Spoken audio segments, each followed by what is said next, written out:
Hi everyone. Today a video on acids and bases, and specifically acid-base titrations and indicators. So a titration is used to find the concentration of a solution by adding a second solution, which we know the concentration of, slowly until the reaction that takes place produces a colour change. And sometimes that happens naturally, or sometimes we have to add an indicator in for a colour change to be present. In an acid-base titration, we're going to take an acid of known concentration, which we're going to add from a burette, to a measured amount of base solution until the indicator shows that the base has been neutralized. It could, of course, also be the other way around. So we could have our base in our burette and our acid of unknown concentration in our conical flask, as is shown on the cartoon there on the right. And so the concentration of the unknown solution, whether it be the acid or the base, is calculated from the volume of the other solution added. We can also measure the pH with an electronic pH meter, in which case we don't need an indicator to be present. And so as in regular titrations, first of all, what we need to do is write a balanced equation, really key that it's balanced, and then use the mole ratios of that equation and our equation for moles in solution, which is that moles is concentration times volume, the concentration in moles per decimeter cubed, the volume in decimeter cubed. If the volume is in centimeters cubed, we have to use concentration times volume divided by 1,000 to convert the centimeters cubed into decimeters cubed. And it's used in such a way that if it's a 1-to-1 mole ratio, that our concentration of the first solution times the volume of the first solution will be equal to the concentration of the second solution times the volume of the second solution, if it's a 1-to-1 mole ratio. So, a worked example. We are told that the neutralization point, the point where the acid and the base neutralize each other, is reached when 27 centimeters cubed of a 0.01 mole per decimeter cubed sodium hydroxide solution is reacted with 17 centimeters cubed of hydrochloric acid. What is the concentration of the HCl? So the first thing to do is to always write your balanced chemical equation. So we have HCl reacting with NaOH, a simple neutralization reaction producing NaCl and H2O. That's already balanced, so we don't need to do any further balancing. And then in questions like this, in any kind of mathematical question, always use the data that you're given. Even if you're unsure what to do, use the data that you're given. So you're given a volume and a concentration for sodium hydroxide. So you can work out the number of moles of the sodium hydroxide. So we're going to use that N is equal to C times V over 1,000, because the volume has been given to us in centimeters cubed. Put the numbers in, and we find that our moles of sodium hydroxide is 2.7 times 10 to the minus 4. Now, since it's a 1-to-1 mole ratio, 1 mole of sodium hydroxide reacts with 1 mole of HCl. The number of moles of HCl must also be the same, 2.7 times 10 to the minus 4. So we had N is equal to CV. We can rearrange that to find that our concentration is equal to the number of moles divided by the volume. Again, we have to make sure that we know that our volume is either in decimeters cubed or centimeters cubed. For the equation to work, because our concentration is in moles per decimeter cubed, we need our volume to be in decimeters cubed as well, which means dividing the 17 centimeters cubed by 1,000 to convert it to decimeters cubed. So we do our moles divided by the volume, and our concentration of HCl comes out to be 0.0159 moles per decimeter cubed. Another example would be if the neutralization point was reached when 22 centimeters cubed of a 0.15 mole per decimeter cubed solution of sodium hydroxide is reacted with 17 centimeters cubed of sulfuric acid. And what's the concentration of the sulfuric acid? Again, write the chemical equation. So sulfuric acid reacted with sodium hydroxide. Again, simple neutralization reaction to produce sodium sulfate and water. The key thing here is we have to balance this equation up. So to make the sodium sulfate salt, we have to have Na2, so therefore we need a 2 in front of the sodium hydroxide on the left-hand side. And we also then, to balance up our oxygens and waters, need oxygens and hydrogens, need to put a 2 in front of the H2O. But then our equation is balanced. Again, we've got enough data to be able to work out the moles of the sodium hydroxide. So we're going to put that data in, and we find that our moles are equal to 3.3 times 10 to the minus 4. Now, again, we look at the mole ratios, and in this case, we now have a 1-to-2 mole ratio. 1 mole of sulfuric acid reacts with 2 moles of sodium hydroxide. So the moles of sulfuric acid must be half the number of moles of sodium hydroxide. And so the moles of sulfuric acid are 1.65 times 10 to the minus 4. Again, we're going to use our concentration times volume equation and rearrange it such that our concentration is the moles divided by the volume. Put the numbers in, remembering to convert the volume from centimetres cubed into decimeters cubed by dividing by 1,000. And we get that our concentration of HCl is 0.0097 moles per decimeter cubed. So when you do one of these titrations, what you can plot is something called a pH curve. And so on our x-axis of each of these, we have the volume of base added. So in this case, what we've done is we've added our base from a burette into our measured solution of acid of unknown concentration. So the x-axis is our volume added of the base. The y-axis is the pH of the solution. So you could measure this if you had a pH meter. Now, depending on whether we add strong acids or strong bases or weak acids or weak bases together, we get different looking pH curves. And the shape of each curve is typical for the type of strong or weak acid or base that we have. Now, what you can see from all of these curves here is that the pH doesn't change in a linear manner as the base is added. The curves have pretty much near horizontal sections for quite a lot of time. This is where we've added quite a lot of base and there's very, very little change in pH. There is then, with the exception of the weak acid, weak base curve, a point where a single drop of base changes the pH by several units, essentially a vertical bit of the line. Now, the point at which enough base has been added to just neutralise the acid, or vice versa, is called the equivalence or the neutralization point. Now, note that it doesn't always have to be pH 7. It could be other pHs. And so we can see from these, if we take, for example, the strong acid, strong base curve, that the point where we have that vertical section, that's our equivalence point. Our equivalence point is the volume of base, that we've had to add to neutralize the acid. And the range of pH that this equivalence point spans is really important for the choice of indicator, as we'll see. Essentially how long that vertical section is, how many pH units on the y-axis does it cover. Now, if you ever have to draw these from memory, the way that I always went about it was essentially the shape of the curves looks the same for all of them. There's the near horizontal bits for most of the time, and then a vertical bit in the middle. Essentially, the key thing is to note, well, where does the curve start and end? And you can work this out by noting whether you have a strong or weak acid or base. So in the case of the strong acid, strong base scenario, because it's a strong acid, you can see that we're starting off at a pH of 1, a very low pH, a very acidic solution. And that makes sense. A strong acid is very, very, very dissociated. So it's likely to have a low pH. Likewise, a strong base is also very, very ionized. And so the pH of a strong base tends to be very high, 12, 13, even 14. So our curve starts at a very low pH and ends at a very high pH. And that makes sense for a strong acid, strong base. If I have a strong acid and a weak base, well, I start my curve off again at around about pH 1, very strong acid pH. But then because we have a weak base, it's much less dissociated. So the pH is going to be still basic, still greater than 7, but not anywhere near as basic as a strong base would be. So you can see there that the pH of that ends at around pH 9. For a weak acid and a strong base, essentially it's the other way around.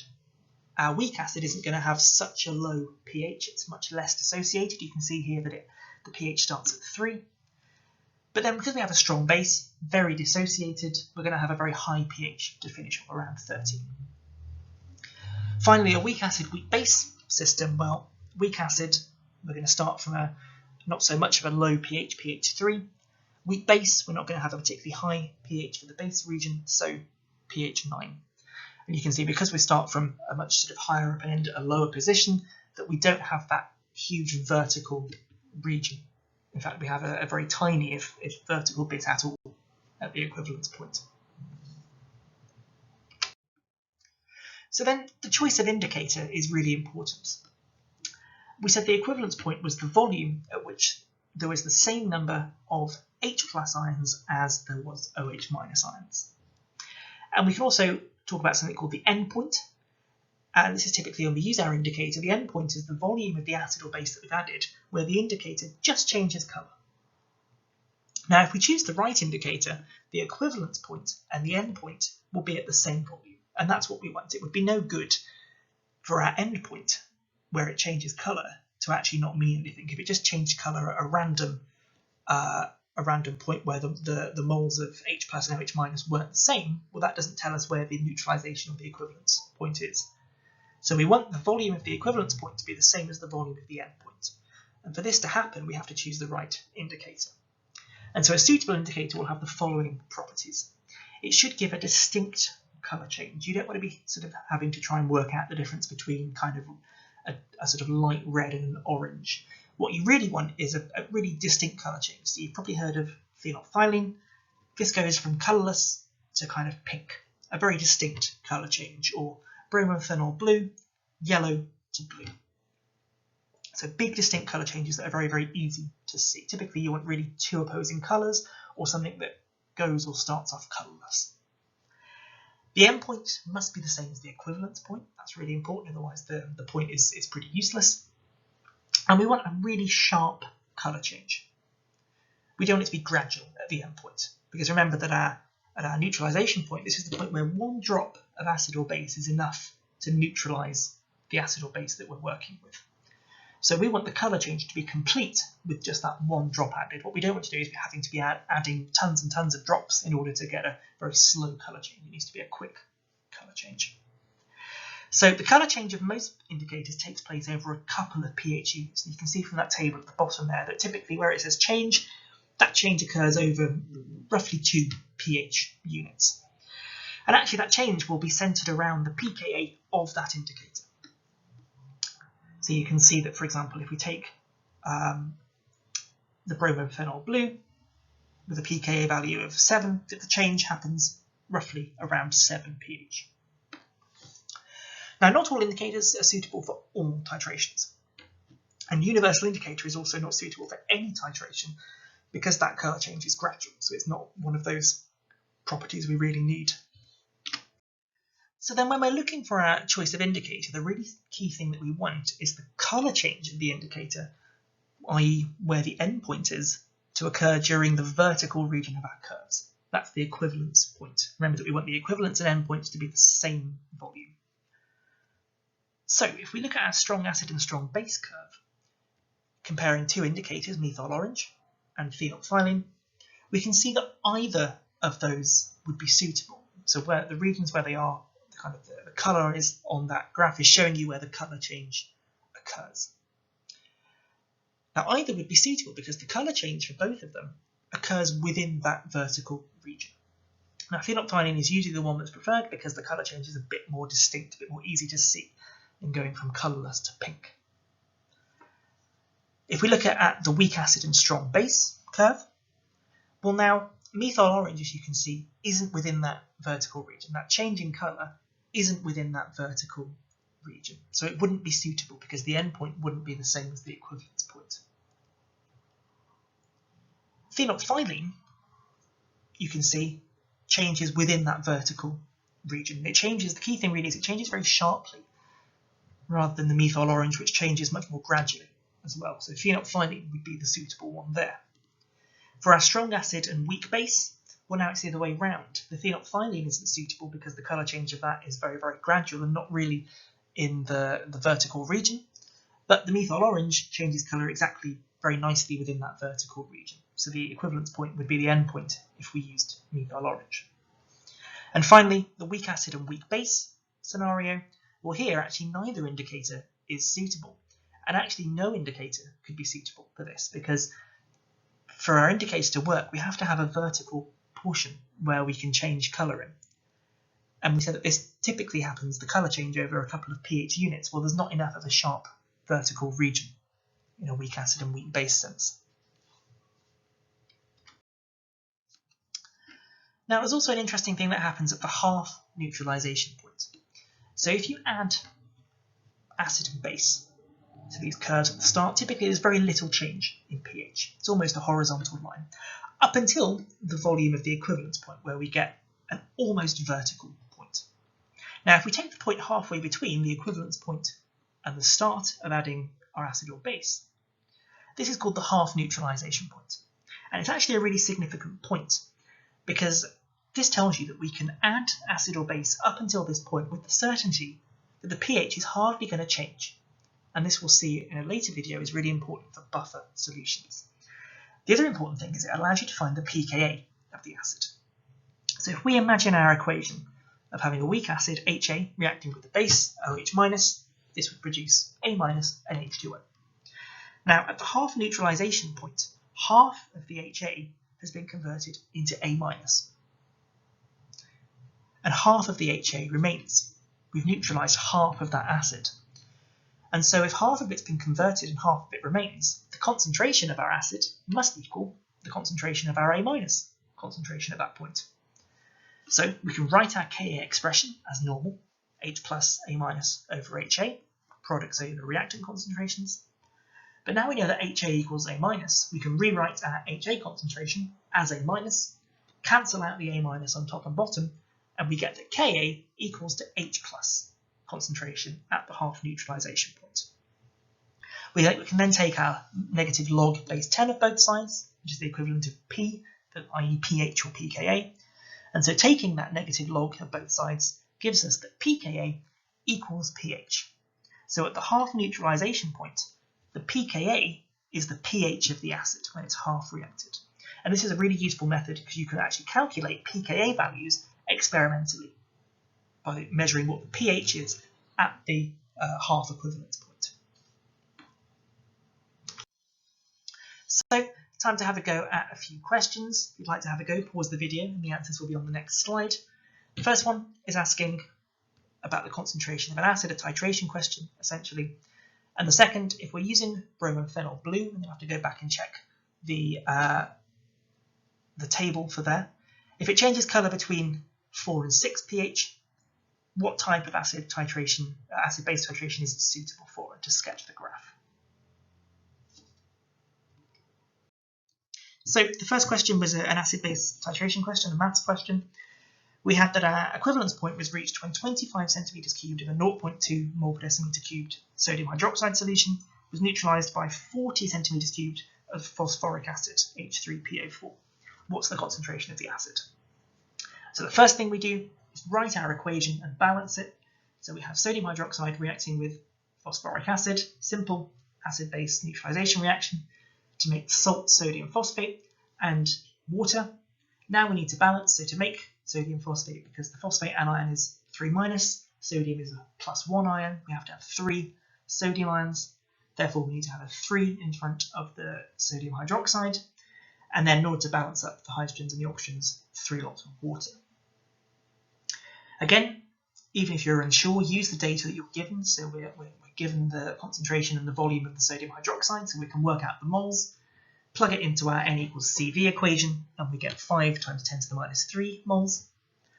Then we go back to use our mole ratios, so we have a 3-to-1 ratio here. 3 moles of sodium hydroxide react with 1 mole of phosphoric acid. So we need to find the moles of phosphoric acid. It's the moles of sodium hydroxide divided by 3. 1.67 times 10 to the minus 3.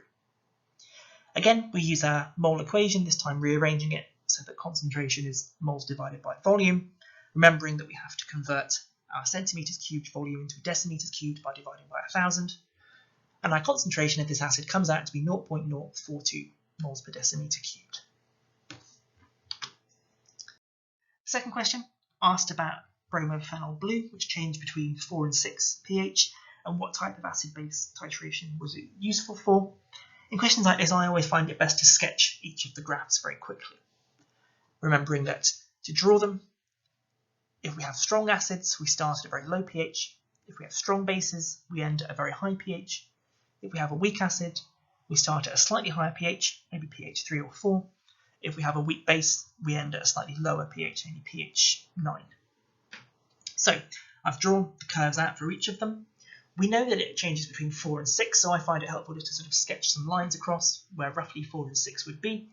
And what we're looking for is to see whether the vertical region, the near vertical region of that, the equivalence point, is within the colour change, the endpoint. So for a strong acid, strong base scenario where you can see that vertical region, yes, it falls within the 4 to 6 pH region, and therefore the equivalence point would be the same as the endpoint, and it's a good indicator.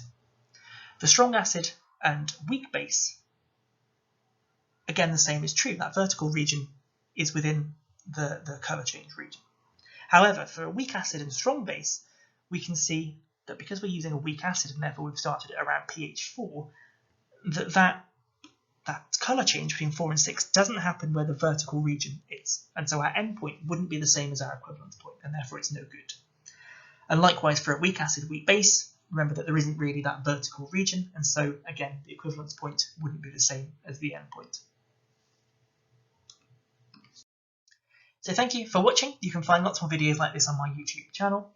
If you found this video helpful, please consider leaving a review on the tuition website. I offer online tuition for chemistry, so please check my tuition pages for prices and how to contact me. And if you need any more help with your chemistry, feel free to drop me an email. I'm always happy to help.